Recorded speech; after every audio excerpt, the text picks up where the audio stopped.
Hi welcome to my YouTube channel टेकजीन। पिछली video में हम लोगों ने रिएक्ट फ्रेगमेंट के बारे में पढ़ा था। हमने देखा था कि रिएक्ट फ्रेगमेंट क्या है, रिएक्ट फ्रेगमेंट को क्यों यूज़ करना चाहिए, एडवांटेजेस क्या है रिएक्ट फ्रेगमेंट के, इसके साथ साथ शॉर्ट हैंड क्या है रिएक्ट फ्रेगमेंट का। ये सारी चीज़ें हम लोगों ने पिछली वीडियो में कवर कर ली थी। अगर आप लोगों ने अभी तक पिछली वीडियो नहीं देखी तो काइंडली पिछली वीडियो को ज़रूर देख लेना। आज की वीडियो को जो हमारा टॉपिक है वो है बेसिक फॉर्म वैलिडेशन। हम आज की वीडियो में ये देखेंगे कि हम कैसे किसी भी बेसिक फॉर्म को वैलिडेट कर सकते हैं, बेसिक चीज़ें देखेंगे। ठीक है, अब मैं बेसिक इस वजह से बोल रहा हूँ क्योंकि देखो फॉर्म वैलिडेशन में आपके पास बहुत सारी चीज़ें होती हैं। अगर हम सिर्फ एक पासवर्ड फील्ड की भी बात करें ना तो उसको भी वैलिडेट करने के बहुत सारे तरीके होते हैं। ठीक है, तो हम आज क्या देखेंगे, हम बेसिक तरीका देखेंगे, लेकिन आगे आने वाली वीडियोस में हम एक एडवांस फॉर्म वैलिडेशन भी देखेंगे जिसमें हम कोई लाइब्रेरी भी यूज करेंगे कि लाइब्रेरी का यूज करते हुए आप कैसे कर सकते हो। आज तो हम बिल्कुल बेसिक देखेंगे, बिल्कुल हम रिएक्ट जेएस का यूज करते हुए देखेंगे कि हम कैसे फॉर्म को वैलिडेट कर सकते हैं, एक बेसिक फॉर्म को हम कैसे वैलिडेट कर सकते हैं। लेकिन एक वीडियो और आएगी जिसमें हम क्या करेंगे, हम किसी लाइब्रेरी के थ्रू क्या करेंगे, किसी भी फॉर्म को वैलिडेट करेंगे और उसमें हम थोड़ा सा एडवांस फॉर्म बनाएंगे। ठीक है, और उसके बाद जब हम प्रोजेक्ट्स बनाएंगे, प्रोजेक्ट्स जब हम बनाएंगे तब एक हमारे पास एक प्रोजेक्ट आएगा और उस पूरे प्रोजेक्ट में हम क्या करेंगे, सिर्फ फॉर्म वैलिडेशन करेंगे। तो आगे आने वाली वीडियोस भी बहुत अच्छी होने वाली है। तो सिर्फ ये नहीं समझना है आपने कि फॉर्म वैलिडेशन सिर्फ बेसिक तक ही पढ़ाऊंगा, मैं सारी चीजें कवर करवाऊंगा, बस स्टेप बाय स्टेप चलेंगे हम। ठीक है, तो मैं क्या करूंगा, मैं यहाँ पर आ जाऊंगा और यहाँ पर आने के बाद मैं इस एसआरसी फोल्डर में जाऊंगा और यहाँ पर आने के बाद मैं एक कॉम्पोनेंट बना लूंगा फॉर्म वैलिडेशन के नाम से। ठीक है, फॉर्म वैलिडेशन डॉट JSX यहाँ पे लिखूंगा। उसके बाद क्या करूंगा, यहाँ पे मैं लिखूंगा RFCE। इसका क्या मतलब है, रिएक्ट फंक्शनल कंपोनेंट एक्सपोर्ट के साथ। ठीक है, तो यहाँ पर देखो रिएक्ट फंक्शनल कंपोनेंट आ चुका है एक्सपोर्ट के साथ और यहाँ पर मुझे डिव यूज करने की जरूरत नहीं है। ठीक है, मैं यहाँ पे क्या यूज करूंगा, रिएक्ट फ्रेगमेंट का शॉर्ट हैंड यूज करूंगा। ठीक है, ये हम लोग पिछली वीडियो में कवर कर चुके हैं कि अब हम यहाँ पे इस तरीके से यूज करेंगे, हम कोई एक्स्ट्रा डिव यहाँ पे यूज नहीं करने वाले। ठीक है, अब मैं क्या करूंगा, मैं सबसे पहले अभी यहाँ पर आकर एक काम ये करता हूँ कि मैं यहाँ पर आकर एक H2 का टैग लिख लेता हूँ और इस H2 के टैग के अंदर मैं लिख लेता हूँ form validation in React JS. ठीक है, इस तरीके से यहाँ पे लिख लेते हैं और मैं कंट्रोल से सेव कर लेता हूँ। यहाँ पे मैं एक्सपोर्ट यहाँ पे करवा चुका हूँ, तो मैं यहाँ पे क्या कर सकता हूँ, app.js में इंपोर्ट करा लूंगा। ठीक है, मैं इस फाइल को यहाँ पे क्लोज कर देता हूँ और इसको हम जरा इधर रख लेते हैं। यहाँ पर आऊँगा app.js में और यहाँ पर आने के बाद इस H1 टैग के बाद मैं क्या करूँगा, अपने फॉर्म वैलिडेशन वाले कंपोनेंट को यहाँ पे इंपोर्ट करा लूंगा। ठीक है, तो ये कंपोनेंट देखो यहाँ पर क्या हो चुका है, इंपोर्ट हो चुका है। कंट्रोल एस से सेव करूंगा, यहाँ पर आऊंगा और यहाँ पर आने के बाद npm स्टार्ट की कमांड से अपने प्रोजेक्ट को 3000 पोर्ट पे रन कर दूंगा। तो देखो यहाँ पर मेरे पास आ चुका है this is my app.js file. ये कहाँ से आ रहा है, app.js फाइल से आ रहा है। और यहाँ पर मेरे पास आ चुका है form validation in React JS. ये कहाँ से आ रहा है, फॉर्म वैलिडेशन वाले कंपोनेंट से आ रहा है। ठीक है, अब मैं क्या करूंगा, मैं यहाँ पर आऊंगा फॉर्म वैलिडेशन वाले कंपोनेंट में और यहाँ आने के बाद हमने क्या करना है, हमने एक फॉर्म बनाना है। तो सबसे पहले मैं क्या करूंगा, यहाँ पे एक फॉर्म का टैग लिख लूंगा और इस फॉर्म के टैग के अंदर मैं क्या करूंगा, 2 इनपुट फील्ड्स बना लूंगा। ठीक है, बिल्कुल सिंपल सा फॉर्म बनाएंगे हम, बिल्कुल सिंपल तरीके से देखेंगे हम।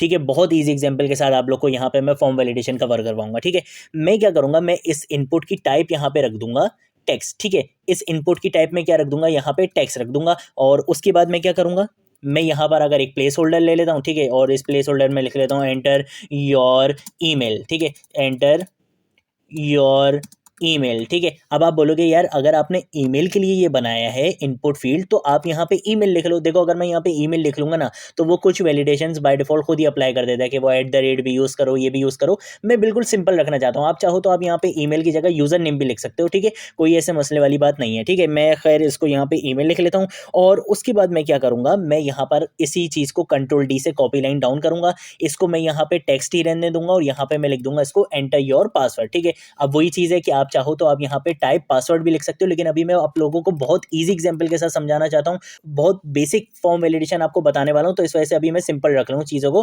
कि मैं यहाँ पे लिख लूंगा एंटर योर पासवर्ड। ठीक है, और टाइप मैंने दोनों की क्या रख दी है, टेक्स्ट रख दी है। अब इसके बाद मैं क्या करूँगा, मैं इन दोनों के बीच में क्या करता हूँ, BR टैग लगा लेता हूँ ताकि ये दोनों यार आपस में चिपक कर नहीं आ जाए। तो इसी चीज़ को Ctrl+D से कॉपी लाइन डाउन कर लूंगा और यहाँ पे मैं इन दोनों BR टैग को Ctrl+C करूंगा और इस इनपुट टैग के बाद भी यहाँ पे लगा लूंगा और उसके बाद क्या करूंगा, एक बटन बना लूंगा यहाँ पे। ठीक है, क्योंकि बटन तो चाहिए, तो बटन बना लूंगा और इस बटन का नाम मैं फॉर एग्जांपल रख लेता हूँ सबमिट। ठीक है, सबमिट रख लेते हैं इस बटन का नाम और यहाँ पे मैं इसकी टाइप भी क्या रख लूंगा, सबमिट रख लूंगा। ठीक है, तो मैं क्या करूंगा, टाइप मैंने इसकी सबमिट रख ली, Ctrl+S से सेव करूंगा। सेव करने के बाद यहाँ पर आऊंगा तो देखो यहाँ पर मेरे पास एक बहुत अच्छा सा तो नहीं खैर लेकिन एक फॉर्म मेरे पास यहाँ पर आ चुका है। Ctrl+Shift+I प्रेस करूंगा तो मैं यहाँ पे आ जाऊंगा कंसोल में और अब देखो एक इशू आएगा जो हम लोगों ने फॉर्म हैंडल वाली वीडियो में कवर कर चुके हैं हम। वो क्या है, वो ये है कि यार जब मैं सबमिट के बटन पे क्लिक कर रहा हूँ तो मेरा पेज क्या हो रहा है, रिफ्रेश हो रहा है और मुझे रिफ्रेश रिफ्रेश नहीं करना है अपना पेज, मैं रिएक्ट यूज़ कर रहा हूँ, मुझे अपना पेज रिफ्रेश नहीं करना है। तो इस चीज़ को हैंडल करने के लिए सबसे पहला काम आपने ये करना है कि आप यहाँ पर आओ अपने फॉर्म के टैग पे, और यहाँ पर आने के बाद आप लिखोगे एक इवेंट जिसका नाम होता है ऑन सबमिट का इवेंट। ठीक है, ये थोड़ी सी चीज़ मैं आपको थोड़ा सा फास्ट लेके चलूँगा इस चीज़ को, क्योंकि इसके बारे में हम सेपरेट वीडियो में बात कर चुके हैं। ये रही वो वीडियो, इसमें हम लोगों ने बात करी थी फॉर्म हैंडल वाली। ठीक है, तो सेम यही काम आज हम यहाँ पर भी करेंगे, क्योंकि हमने इस चीज़ को यहाँ पे क्या करना है, रोकना है, हमारा पेज रिफ्रेश नहीं होना चाहिए। तो उसके लिए मैं क्या करूँगा, मैं यहाँ पे बोलूँगा कि भाई फॉर एग्जाम्पल ये है एक लॉगिन फॉर्म। ठीक है, मान लो एक सेकंड के लिए ये लॉगिन फॉर्म है, आप चाहो तो आप अपने फंक्शन का कोई भी नाम रख सकते हो। मैंने बोला कि भाई जैसे ये फॉर्म सबमिट होने लगे तुम क्या करना है, इस फंक्शन को कॉल करवा लेना। अब ये फंक्शन कहाँ पर है, चलो इस फंक्शन को बना लेते हैं। यहाँ पे मैं यहाँ पे फंक्शन का कीवर्ड लिखूंगा, फंक्शन के कीवर्ड के बाद इसके नाम को यहाँ पे पेस्ट करूंगा, पैरेंथेसिस लगाऊंगा, यहाँ पे मैं बोलूंगा ई, और उसके बाद यहाँ पे कर्ली ब्रेसेस लगा लूंगा। ये ई क्या होता है, ये ई आपके पास एक ऐसा ऑब्जेक्ट होता है, इसको इवेंट ऑब्जेक्ट भी कहा जाता है, जिसके अंदर क्या आती है, इवेंट से रिलेटेड इंफॉर्मेशन आती है। ठीक है, और उस इंफॉर्मेशन को आप इस ऑब्जेक्ट के थ्रू क्या कर सकते हो, गेट कर सकते हो, एक्सेस कर सकते हो। ठीक है, तो मैं यहाँ पर क्या बोलूंगा, मैं यहाँ पर ये बोलूंगा कि भाई आपने काम क्या करना है, आपने काम ये करना है ई डॉट प्रीवेंट डिफॉल्ट। ठीक है, मैं यहाँ पे क्या बोलूँगा, ई डॉट प्रिवेंट डिफॉल्ट, और यहाँ पे मैं पैरेंथेसिस लगा लूँगा, सेमीकोलन लगा लूँगा, कंट्रोल ऐसे सेव करूँगा, और अब आपको चल के दिखाऊंगा। तो अब अगर मैं सबमिट के बटन पे क्लिक कर रहा हूँ तो देखो ये मेरा पेज यहाँ पे रिफ्रेश नहीं हो रहा है। ठीक है, आप यहाँ पे देख सकते हो मैं सबमिट के बटन पे क्लिक कर रहा हूँ लेकिन पेज रिफ्रेश नहीं हो रहा है। ऐसा क्यों हो रहा है, ऐसा इस वजह से हो रहा है कि मैंने बोला कि भाई मेरे फॉर्म का जो बाय डिफॉल्ट बिहेवियर है, बाय डिफॉल्ट बिहेवियर क्या है कि भाई जब भी ये फॉर्म सबमिट होने लगेगा तो मेरा पेज क्या हो जाएगा, रिफ्रेश हो जाएगा। मैंने यहाँ पे बोला कि भाई इस इवेंट का जो भी बाय डिफॉल्ट बिहेवियर है उसको क्या कर दो, स्टॉप कर दो। ये प्रिवेंट डिफॉल्ट का मेथड क्या करता है, बाय डिफॉल्ट बिहेवियर को रोक देता है, स्टॉप कर देता है। तो ये काम तो मैंने यहाँ पे बहुत अच्छे से कर लिया। अब मुझे क्या करना है, मुझे अपनी इनपुट फील्ड्स की वैल्यूज चाहिए। तो उसके लिए मैं क्या करूंगा, मैं सबसे पहले यहाँ पर आऊंगा, और यहाँ पर आने के बाद मैं क्या करूंगा, यूज स्टेट का कॉन्सेप्ट यूज करूंगा। ठीक है, तो मैं यहाँ पे लिखूंगा कॉन्स्ट,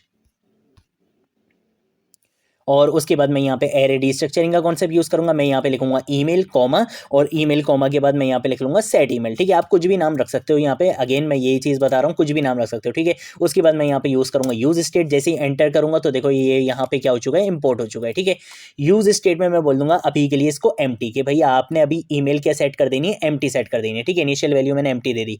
कंट्रोल डी से कॉपी लाइन डाउन करूंगा, यहाँ पर आकर इसका नाम क्या रख दूंगा, पासवर्ड रख दूंगा, और इसका नाम मैं यहाँ पे रख दूंगा सेट पासवर्ड। ठीक है, सेट पासवर्ड रख देंगे, और इसको भी हम इनिशियली क्या कर देंगे, एम्प्टी छोड़ देंगे। ठीक है, इतना करने के बाद अब मैं क्या करूंगा, मुझे यहां से अपनी वैल्यूज चाहिए।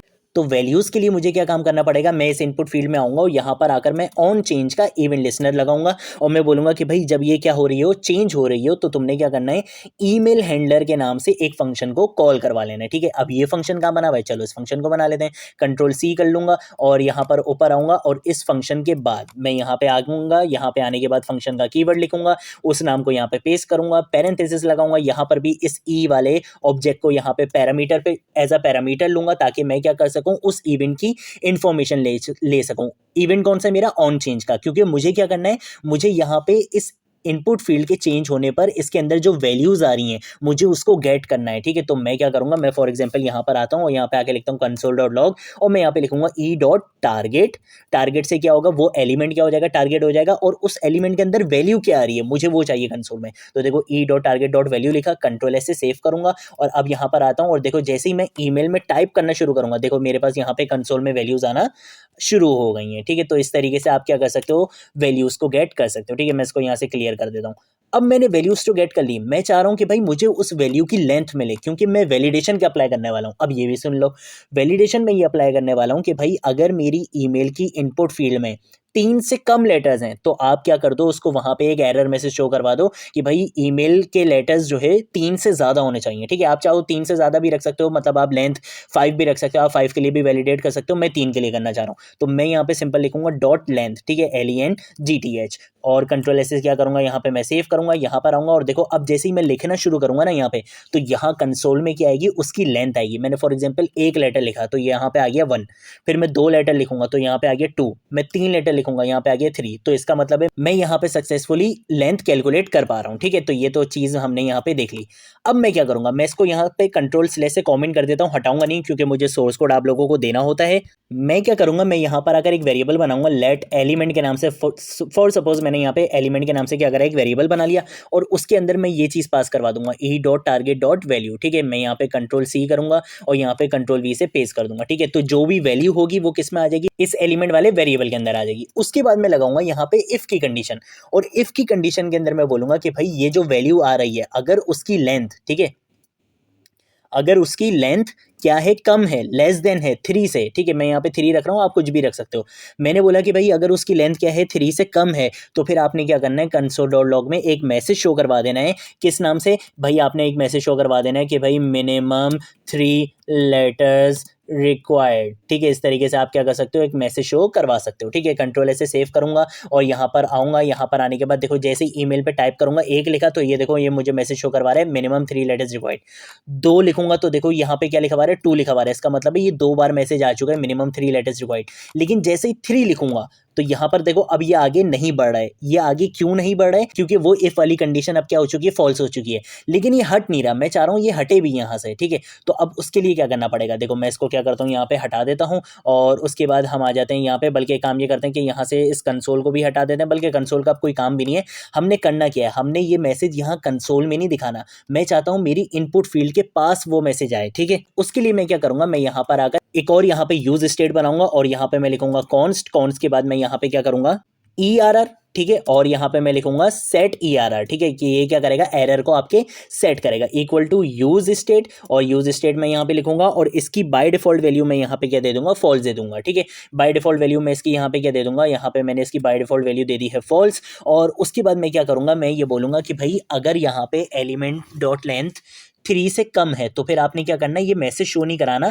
आपने एक काम ये करना है कि आप सेट एरर को क्या कर देना, ट्रू कर देना। ठीक है, सेट एरर को आप क्या कर देना, ट्रू कर देना। और जैसे ही ये कंडीशन क्या हो जाए, फॉल्स हो जाए, तो फिर आप सेट एरर को क्या कर देना, फॉल्स कर देना। तो मैं यहाँ पे क्या लिख दूंगा, एल्स में मैं यहाँ पे लिख दूंगा कि भाई सेट एरर को क्या कर दो, फॉल्स कर दो। ठीक है, तो मैं यहाँ पे लिख दूंगा सेट एरर को फॉल्स। अगर ये एल्स की कंडीशन में नहीं लिखूंगा तो एरर एक बार आ तो जाएगा मेरा, लेकिन वो एरर फिर वहां से हटेगा नहीं। तो इस वजह से मुझे ये एल्स की कंडीशन में सेट एरर फॉल्स करना पड़ेगा। ठीक है, अब उसके बाद मैं क्या करूंगा, मैं ये चाहता हूँ कि भाई मेरी इनपुट फील्ड के पास एरर शो हो। ठीक है, तो उसके लिए मैं क्या करूंगा, मैं यहाँ पर आऊंगा और यहाँ पर आने के बाद कर्ली ब्रेसेस यूज करूंगा। कर्ली ब्रेसेस के अंदर मैं ये बोलूंगा कि भाई अगर ई आर आर की वैल्यू क्या है, ट्रू है। ठीक है, टर्नरी ऑपरेटर यूज कर रहा हूं। अगर ई आर आर की वैल्यू क्या है, ट्रू है, तो आपने काम क्या करना है, आपने यहां पर एक स्पेन टैग बनाना है और उस स्पेन टैग के अंदर आपने सेम यही मैसेज शो करवा देना है। ठीक है, मैं इस मैसेज को यहां से क्या कर लूंगा, कंट्रोल सी से कॉपी कर लूंगा और यहाँ पे लाके मैं इसको यहाँ पे क्या कर दूंगा, पेस्ट कर दूंगा। ठीक है, अब जब भी टर्नरी ऑपरेटर यूज करते हैं तो आपने एल्स की कंडीशन भी बतानी होती है कि भाई अगर ये एरर है तो चलो ये दिखा देगा, लेकिन अगर एरर नहीं है तो फिर क्या दिखाए। तो देखो तब मुझे कुछ भी नहीं दिखाना है, तो मैं क्या करूंगा, यहाँ पे एक स्पेन टैग लगा लूंगा। ठीक है, और इस स्पेन टैग को मैं एम्प्टी रहने दूंगा। ठीक है, कंट्रोल एस से सेव करता हूँ और अब देखता हूँ कि क्या ये चीज सही काम कर रही है या नहीं। मैं यहाँ पर आऊंगा ईमेल पे और जैसे ही मैं पहला लेटर लिखूंगा तो देखो यहाँ पर आ चुका है मिनिमम 3 लेटर्स रिक्वायर्ड। अब आप चाहो तो आप इस पे स्टाइलिंग अप्लाई कर सकते हो, मुझे पता ही ऐसे अच्छा नहीं लग रहा, लेकिन स्टाइलिंग के लिए हम आगे चल के काम करेंगे, अभी हम कॉन्सेप्ट समझेंगे। उसके बाद मैं यहाँ पे लिखता हूँ 2, तो देखो अभी भी क्या है, 3 लेटर्स 3 से कम है, लेकिन जैसे ही 3 पूरे हो जाएंगे, ठीक है, फॉर एग्जांपल मैंने यहाँ पे 2 लिख दिया या मैंने कुछ और लिख दिया, जैसे ही मैंने उस लिमिट को क्रॉस करा तो देखो वहां से वो वैलिडेशन जा चुकी है। तो इस तरीके से आप क्या कर सकते हो, किसी भी फील्ड को वैलिडेट कर सकते हो। ठीक है, अब सेम यही काम मुझे किसके लिए करना है, मुझे सेम यही काम पासवर्ड के लिए भी करना है। तो उसके लिए भी मुझे क्या करना पड़ेगा, एक यहाँ पे एक एरर स्टेट बनानी पड़ेगी मुझे पासवर्ड के लिए भी। और यहाँ पे मैं क्या कर लूंगा, इसको मैं यहाँ पे कर लूंगा पास एरर। ठीक है, इसका नाम मैं रख लूंगा पास ई आर आर रख लेंगे और यहाँ पे इसका नाम रख लूंगा set pass E R R. ठीक है, इस तरीके से नाम रख लेंगे, बाय डिफॉल्ट इसको भी फॉल्स रखेंगे। और उसके साथ साथ इसी फंक्शन को मैं क्या करूंगा, यहाँ पे कॉपी करूंगा कंट्रोल सी, और कंट्रोल सी करने के बाद कंट्रोल वी से इसको यहाँ पे पेस्ट कर दूंगा और इसका नाम मैं रख दूंगा ईमेल हैंडलर नहीं बल्कि क्या हैंडलर, पासवर्ड हैंडलर। ठीक है, पासवर्ड हैंडलर रख लूंगा और यहाँ पे ये सेट ई आर आर की जगह क्या आएगा, यहाँ पे आएगा set password E R R. ठीक है, set pass E R R आएगा और यहाँ पे भी क्या आएगा, set pass E R R आएगा। ठीक है, बाकी का पूरा कॉन्सेप्ट वही रहेगा, set pass E R R आएगा। और यहाँ पे हम लेंथ जो है वो थोड़ी सी बढ़ा देते हैं, मैं यहाँ पे रख लेता हूँ 5 के भाई 5 लेटर से कम का पासवर्ड नहीं होना चाहिए। ठीक है, और ये जो मेरा फंक्शन है ये कब कॉल होगा, ये तब कॉल होगा जब यहाँ पे ऑन चेंज होगा। ठीक है, तो मैं यहाँ पे आऊँगा पासवर्ड पे, और यहाँ पे आके मैं क्या करूँगा, ऑन चेंज का इवेंट लिस्नर लगाऊंगा, और ऑन चेंज के इवेंट लिस्नर पे मैं ये पासवर्ड हैंडलर वाला फंक्शन कॉल करवा लूँगा, ठीक है। और दूसरा काम मैंने सेम ये वाला काम जो स्पैन वाला काम है, ये काम भी मैंने पासवर्ड के लिए करना है, तो कंट्रोल सी करूँगा और यहाँ पे लाके कंट्रोल वी से क्या कर दूंगा, पेस्ट कर दूंगा। ERR की जगह मैं यहाँ पे लिख लूंगा पास ERR, ठीक है। सेम यही चीज़ रहेगी। और अब क्या कर लेता हूँ, कंट्रोल ऐसे सेव कर लेता हूँ और अब देखता हूँ कि क्या ये सही से काम कर रहा है। अच्छा एक सेकेंड, एक और गलती है, मिनिमम 3 लेटर्स नहीं, मिनिमम 5 लेटर्स, ठीक है। कंट्रोल ऐसे सेव कर लेते हैं। अब आ जाते हैं यहाँ पे, एंटर योर ईमेल, मैंने 1 लिखा तो भाई आ रहा है यहाँ पे, 2 लेंथ हुई अभी भी आ रहा है, 3 जैसी लेंथ होगी अब नहीं आएगा। यहाँ पर आ जाते हैं पासवर्ड पे, मैंने अगर एक लेटर लिखा अभी भी आ रहा है, मिनिमम 5 लेटर्स रिक्वायर्ड, 2 3 4, अब जैसे ही 5 लिखूंगा तो देखो वो मैसेज यहाँ से जा चुका है। तो इस तरीके से आप क्या कर सकते हो, अपनी फील्ड्स को वैलिडेट कर सकते हो। अब एक चीज़ और कर लेते हैं कि यार मुझे उन वैल्यूज़ को क्या करना है, गेट करना है। जो भी जब फॉर्म सबमिट हो रहा है मेरा, तो मुझे उन वैल्यूज़ को क्या करना है, गेट करना है। तो फिर अब मैं क्या करूँगा, उसके लिए मैं एक काम ये करूँगा कि इन फंक्शंस के बाद, ठीक है, यहाँ पे सेट ERR के फंक्शन के बाद आपने काम ये करना है कि आपने सेट ईमेल करवा देनी है। सेट ईमेल का फंक्शन यहाँ पे मैं यूज़ करूँगा और इसमें मैं बोलूँगा कि भाई इस एलिमेंट के अंदर जो भी वैल्यू आ रही है, ठीक है, आपने उसको क्या करना है, सेट करवा देना है ईमेल के अंदर। सेम यही काम मैं क्या करूँगा, पासवर्ड वाले फंक्शन में भी करूँगा। यहाँ पर आऊँगा और यहाँ पर आने के बाद इस एल्स की कंडीशन के बाद मैं यहाँ पे लिखूंगा कि भाई सेट पासवर्ड, ठीक है, सेट पासवर्ड का फंक्शन यूज करूंगा और मैं बोलूंगा कि भाई एलिमेंट के अंदर जो भी वैल्यू आ रही है उसको क्या करो, पासवर्ड में स्टोर करवा दो, ठीक है। उसके बाद मैं क्या काम करूंगा, मैं आऊंगा यहाँ पे अपने लॉगिन फॉर्म वाले फंक्शन में, ठीक है। और इस फंक्शन के अंदर सबसे पहला काम मैं क्या करूंगा, मैं यहाँ पर आकर एक इफ़ की कंडीशन लगाऊंगा और इस इफ़ की कंडीशन के अंदर मैं बोलूंगा कि भाई अगर मेरे ईमेल की लेंथ क्या है, अगर ईमेल की लेंथ क्या है 3 से कम है, और या फिर पासवर्ड की लेंथ क्या है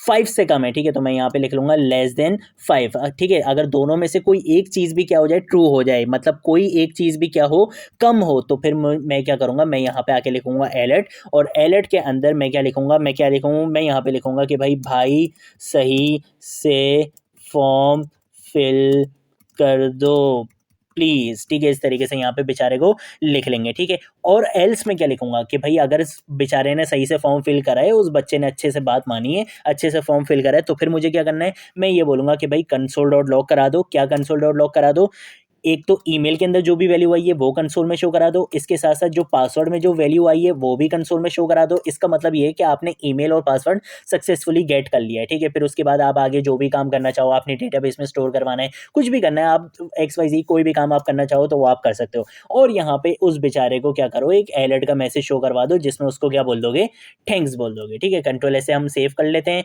और यहाँ पर आ जाते हैं। यहाँ पर आने के बाद मैं इसको एक बार क्या कर दूंगा, रिफ्रेश कर दूंगा। मैं यहाँ पर आता हूँ, एंटर योर ईमेल, और मैंने यहाँ पे 2 बार लिखा, ठीक है, ये मुझे वैलिडेट कर भी रहा है, ठीक है। उसके बाद मैं यहाँ पे फॉर एग्जांपल 2 बार लिख लेता हूँ, ये मुझे वैलिडेट कर रहा हूँ। मैं सबमिट पे क्लिक करूंगा तो ये देखो ये बोल रहा है कि भाई सही से फॉर्म फिल कर दो प्लीज़, ठीक है। तो अब बेचारे की बात मान लेते हैं। तो मैं यहाँ पर आकर क्या लिखूंगा, मैं यहाँ पे CC लिख लूंगा और यहाँ पे इस तरीके से मैंने यहाँ पे फॉर्म फिल कर लिया, ठीक है। और जैसे ही मैं सबमिट के बटन पर क्लिक करूंगा तो ये देखो ये मुझे क्या बोल रहा है, थैंक्स भी बोल रहा है, और जो वैल्यूज़ थी वो भी मुझे यहाँ पे मिल चुकी हैं। तो इस तरीके से आप क्या कर सकते हो, एक बेसिक फॉर्म को क्या कर सकते हो, वैलिडेट कर सकते हो। परेशान नहीं होना है। मुझे पता है कि कुछ चीज़ें हो सकता है आप लोगों को थोड़ी सी डिफिकल्ट लगे। सोर्स कोड मैं आप लोगों को प्रोवाइड कर दूंगा, डिस्क्रिप्शन में आप लोगों को लिंक मिल जाएगा गिटहब का, वहाँ पर आपको एक फाइल मिल जाएगी फॉर्म वैलिडेशन के नाम से। वहाँ पे आप क्या कर सकते हो, ईजिली इस कोड को कॉपी पेस्ट करके अपने पास चेंजेस भी कर सकते हो, इसमें कुछ और फील्ड्स भी ऐड कर सकते हो, ठीक है। तो ये सारी चीज़ें कर सकते हो। इसके अलावा एक वीडियो और भी आएगी इस प्लेलिस्ट में जिसमें हम एडवांस फॉर्म वैलिडेशन भी देखेंगे, हम लाइब्रेरी के थ्रू भी फॉर्म वैलिडेशन देखेंगे, और जैसा कि मैंने आपको बताया कि एक प्रोजेक्ट भी हम देखेंगे फॉर्म वैलिडेशन से रिलेटेड, ठीक है। तो टेंशन बिल्कुल नहीं लेनी है, बिल्कुल स्टार्टिंग से लेकर एंड तक। जब मैंने आपसे कहा है कि मैं आपको React.js सिखाऊंगा तो फिर सिखाऊंगा, ठीक है। बिगिनर से एडवांस लेवल तक की प्लेलिस्ट है ये। यहाँ पर आपको सारे कॉन्सेप्ट्स मैं कवर करवाऊंगा React.js से रिलेटेड, और इसके साथ साथ हम बहुत अमेजिंग प्रोजेक्ट्स भी बनेंगे, ठीक है। तो आज की वीडियो के लिए इतना ही। अब हम मिलेंगे नेक्स्ट वीडियो में नेक्स्ट टॉपिक के साथ, तब तक के लिए बाय बाय।